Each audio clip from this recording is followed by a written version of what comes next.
Hello, everybody. This is Fide Chess Master Suvan Fadke, and welcome to the post-game analysis. As I promised, from Think Chess, I will be analyzing every game of the World Chess Championship between, as you know, it started yesterday, that is on 26th of November, between Magnus Carlsen, the defending world champion, and the challenger, Ian Nepomniachtchi from Russia. So I have already discussed like exactly who is a challenger, what exactly is World Championship. Now the first game is done, and I was right to guess like the first game will be a draw, and the first game was draw. So let's dive straight into the game, and I will explain you how this game happened. And Magnus Carlsen was black, and Ian Nepomniachtchi, the challenger, was white. So let's see the game. What happened? White played e4 and it was e4. So everybody almost predicted like the game should be e4, and Magnus Carlsen, who is famous for his e4 e5, played the move e5. This is the king pawns opening, and I think millions and millions of games have been played with this opening. And also, this is the tabia, or I would say the starting position of almost many world championships. I think 80% of the world championships e4 e5 has been played. Okay, white played knight f3, naturally attacking the pawn. Black played knight c6. Now there are two good moves here. One is bishop b5, which is Ruy Lopez, and one is bishop c4, the Geico piano. White played bishop b5, the main classical line, or I would say the main line of this line. I would say the highway to get on to the main lines. So bishop b5 is Ruy Lopez. There are many variations to play from black. One is to play a6, which is the main line. One is knight f6, which you call Berlin. One is bishop c5. One is knight e7. One is d6, stand its defense. One is knight d4. Lot of lines are there, but black played the most classical approach with the move a6, and white played bishop a4. You could take on c6. This is called the exchange variation, but he's dropped his bishop back to a4. Now black played knight f6, attacking the pawn, but I castled. I mean, Ian Nepomniachtchi castled. Black played b5. I think he first played bishop e7, more logical. Then rook e1, defending the pawn. Black played b5 and bishop b3. This is a standard opening theory. I think almost all chess players know exactly what is this about, and it's very typical. Now there are two lines for black. One is to go d6, which is called the main line, and one is called the castle, which invites to the gambit line, the most world famous gambit, and that is the Marshall gambit, which is indeed a very nice gambit and a sound one. So Carlsen tried to test Nepomniachtchi and he went for castle. Try to understand the max scenario. Ian Nepomniachtchi is an aggressive player. He wants to have the initiative and attack, whereas Magnus Carlsen likes more of a endgame like positions, or I would say the squeeze like positions. So here, how the psychological duel has started. Now black castle long, shot, and he is inviting white to go for that gambit. So black understood what white player is. White likes to attack. So he's trying to attack from black side. With if now the main line here is c3, which is the very main move. Idea is to go d4. Simple as that. And here the move is d5. And this is called the Marshall gambit, where you gambit is where you lose a pawn with like this, like this, like this, and like this. So what have you achieved by this? The thing is, with all this undeveloped, black is quickly to play bishop d6, queen h4. Remember, there is no knight here which can defend this. So I'm quick to play bishop d6. I'm quick to play queen h4. And this is a very sound gambit, and it is called the Marshall gambit. It is indeed, it has given a very good results for black. So it's very natural to avoid, and you are white. You are the one you should attack, not black. So it is a psychological fight as well. So there are two moves here to avoid this gambit. One is to play a4 and black replies rook b8, and this is a lot of theory. Now white plays the move h3.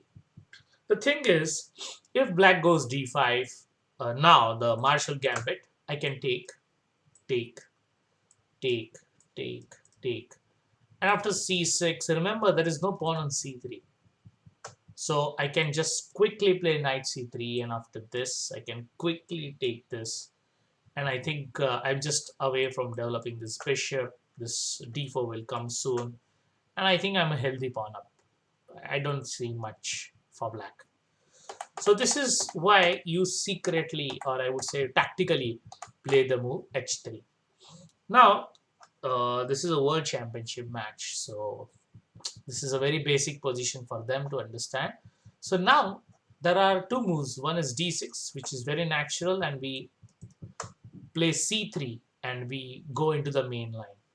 But Carlsen, as we just discussed, he was in a very aggressive mode. He played knight a5, and he doesn't want white to get the initiative. He is himself playing for initiative. So knight a5, good move. And now this bishop is the most important piece in royal pace. And if you trade this bishop for this knight, it is a good exchange. So black should be very happy with this. And if you play a very natural move like d3, I'm going to take this. And I'm going to play d6. And I think black is more than happy. So he has got exactly what he wanted. So naturally, it has some flaws. When the knight went on to a5, this pawn was hanging. So white immediately took on e5. White is up a pawn for now. Black took the bishop. Ian Nepomniachtchi took it. And now, after this, black attacked this pawn on e4 with bishop b7. Mind you, this is all opening preparation.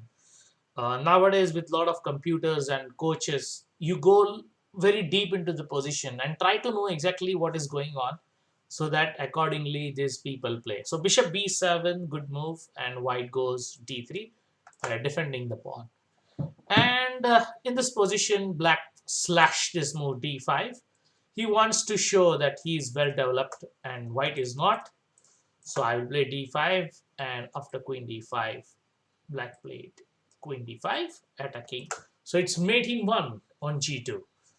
So there are two moves for white. One is queen f3, which is what was played in the game. One is knight f3. Knight f3 is a risky line because now the development is not that good. Black will play bishop d6 maybe, and he will go queen h5. He will hit this thing. Maybe I can even play g5, g4. I can play rook e8, and this is all what black wants. But white was well prepared, and you expect this in a world championship. White played, can you find the move? White played queen f3. So the thing is, if you take this guy, I'm going to take it back. And if you take this, I'm going to take it back. So black played bishop d6, attacking the knight on e5. Very interesting. Now white could just take on d5, takes, and play bishop knight to f3. But with lead in development, I think black has more than compensation for this game. So here white found a computer-like move, and it was more of a preparation. The move was king f1. Oh, sorry, not here. After bishop d6, king f1. The point is, if you play queen e5, it looks like this. If you play rook into e5, then black is going to play bishop f3 and is up an exchange because the e5 rook is hanging. But after queen e5, queen b7, because the king is on f1, there is no check. So after queen h2, I can just play bishop e3 and I can run. Remember, the g2 is controlled by the queen. So there is no queen h1, queen g2. Okay, so king f1, interesting. And now Carlsen played the very typical computer-like move, which is prepared by his team, and he played rook to b8. This is very unusual move to play, and I don't think any human will play this move unless and until you are assisted by a computer. Because it's very natural to play rook e8, rook d8, even rook a b8. This is possible. The problem is after takes, say, knight d5, I have knight d7, and I think white wins. So he played rook fb8, and finally, the idea of rook fb8 is to protect this bishop. I want to play queen e6 now to attack the queen. So I played queen d5, or white played queen d5, black played knight d5, and I'm threatening to play knight d4. It's very interesting. White played bishop d2. So the idea is bishop d2 is protects b4. So black tried to expand his pawns with c5. Remember, black has 3 pawns, white has 4. So black is trying to restrict the pawn. Remember, black is down a pawn. So he's trying to show he has compensation. Now, this e5 knight is a little bit of a trouble. So he's threatening bishop e5 someday. So he drops his knight to f3, which is fine. And now, can you find a move for black? As you can see, this rook are stuck. The job of rook on b8 is done. It was protecting b7, but now his job is done. So black played, he could play rook e8 to exchange the rooks. But remember, when you are down in material, you should not exchange the pieces. So rook d8 is played in the game so that any more issues in tactics, black's rook is much better placed than rook on e1. And now in this position, white did play knight c3. If you exchange, white exactly, it wants the same thing. So white played knight b4, attacking c2. You could play rook c1, which is fine, and this game will go on. But he wanted this a file very badly. So he played rook to c1 like this. Wow, very interesting position now. Like exactly what he should do in this given position. Now, black was thinking, and he was not able to find a concrete plan. It is very difficult to find plan for either of these guys. So he just played rook c8, very interesting, and he needs rook on c8. White dropped his knight to e2. He wants to exchange the bishop with bishop f4, fine. And now also I am threatening bishop b4 one day.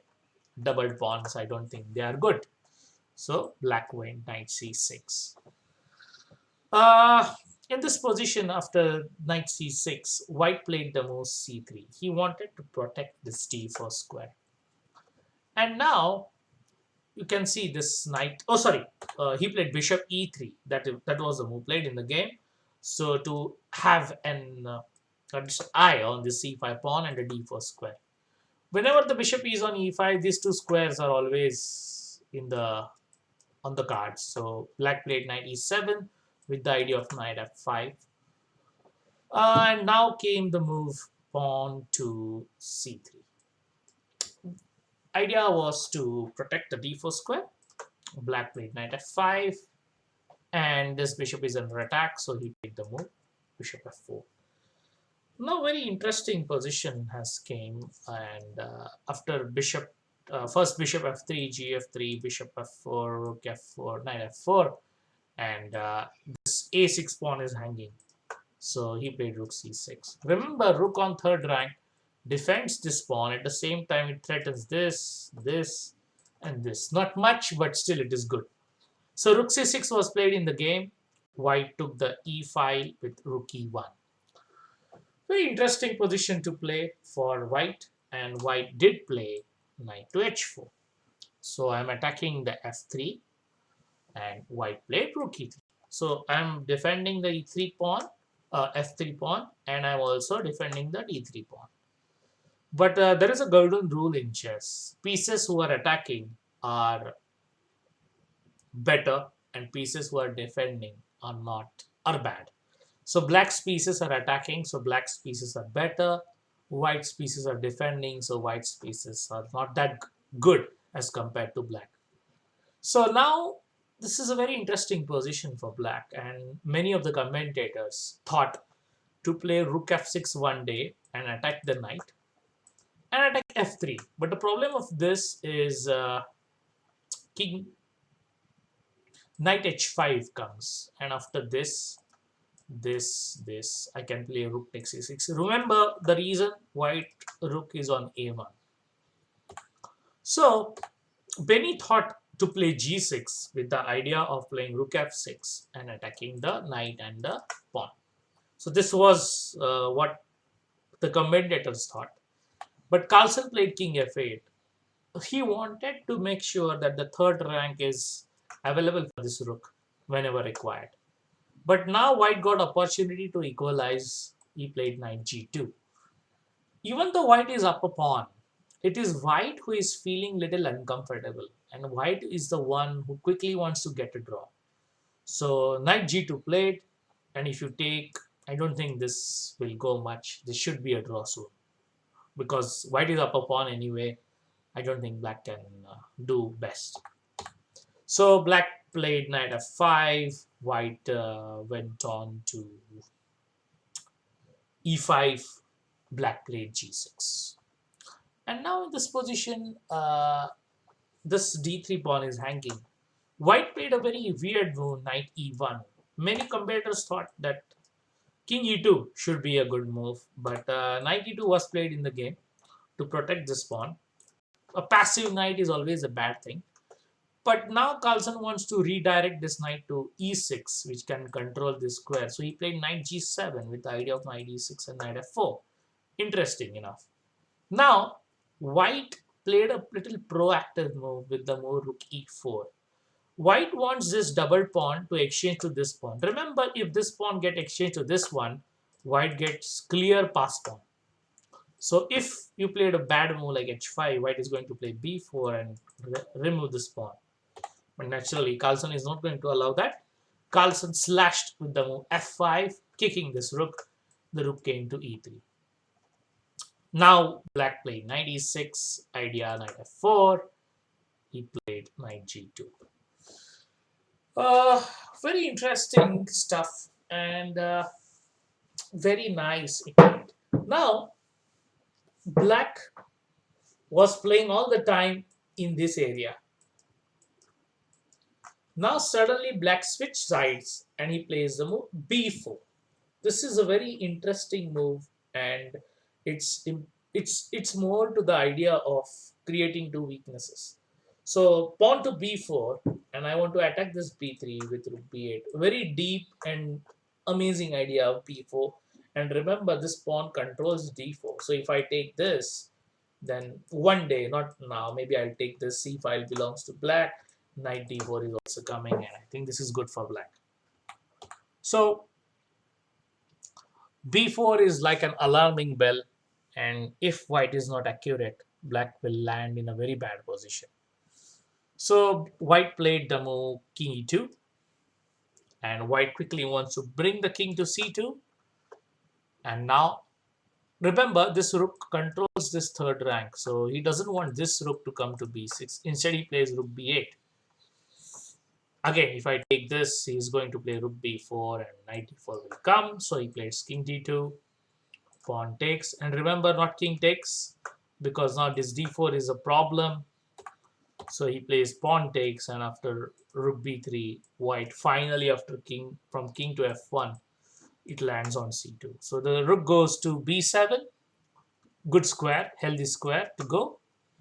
And after this, black is threatening to play knight g5 one day. So white stops the threat with the move h4.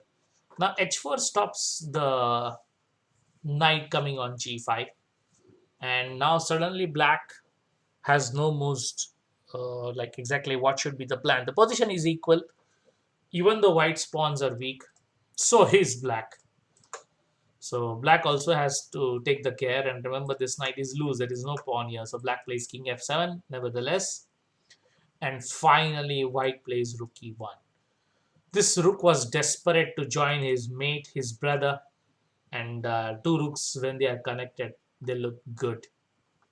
Now black just dropped his king to f6. He wants to improve with g6 and g5, but now the c4 square is weak and the white played knight e3 with the idea of playing knight c4. And remember, these pawns are also weak. So black did play rook d7 with the idea of d5. Then white played knight c4.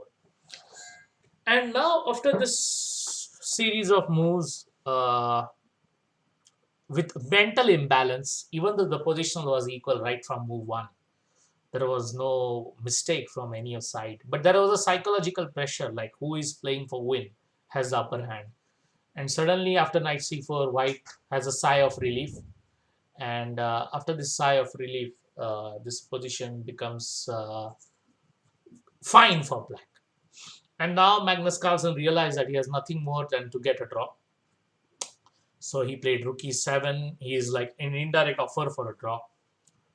White played knight to e5 with the idea of attacking the rook.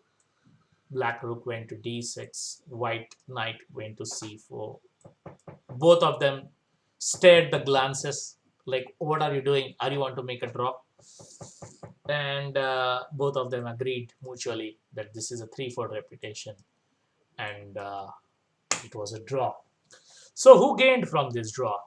Remember, a side with black has a slight disadvantage because white is the one who dictates the turn. So Magnus Carlsen should be happy with a draw from black side, whereas Ian Nepomniachtchi's first World Championship match ended in a draw, a good confidence booster. So this ends the game for the first game of World Championship. It ended in a draw, a justice for both sides. Now stay tuned for the second game, which will start at 6 o'clock India time, 1 p.m. CET. That is Central Europe time. I hope you enjoyed this first video. After every game, I'm going to analyze from Think Chess, behalf of Think Chess, my own analysis and a very short one. So do watch the second game. Thank you very much for watching. Bye.